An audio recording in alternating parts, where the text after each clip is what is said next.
An excluded value is a number that you cannot substitute into this expression. And the reason you can't substitute it is because it makes you divide by 0.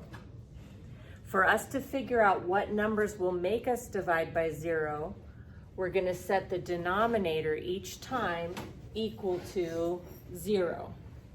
So first thing I'm going to do here is grab the denominator. Okay, and then let's set that equal to 0. To solve for this one, I would factor, thinking of two numbers that multiply together to get 4 and add up to -5. That's going to be -4 and -1. Okay, so that factors.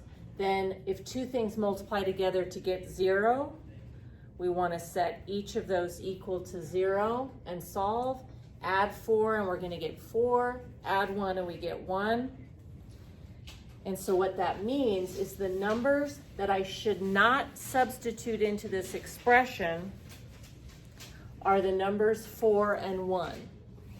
For example, if I did substitute 4 into the denominator, it makes the denominator equal 0. And in the top, 4 minus 3 is 1. And 1 divided by 0 is an error message. Again, that's why I don't want to use 4. The same thing will happen when I use 1. So let's look at just one more here, mainly to remind you of how to factor when you have a difference of squares. We want to start the same way every time. We just take the denominator and set it equal to 0.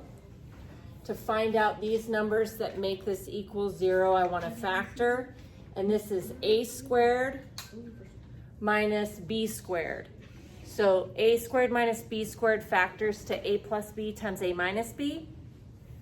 So this one is t times t minus 9 times 9. So that turns into t plus 9 times t minus 9. Set each factor equal to 0. When I subtract 9 and when I add 9, my answers are -9 and 9. And these two numbers are my excluded values. Last time here, if I were to substitute either one of these numbers back into the original, it's going to make the denominator 0, and we can never divide by 0. So that's why we want to exclude them. We want to leave them out. So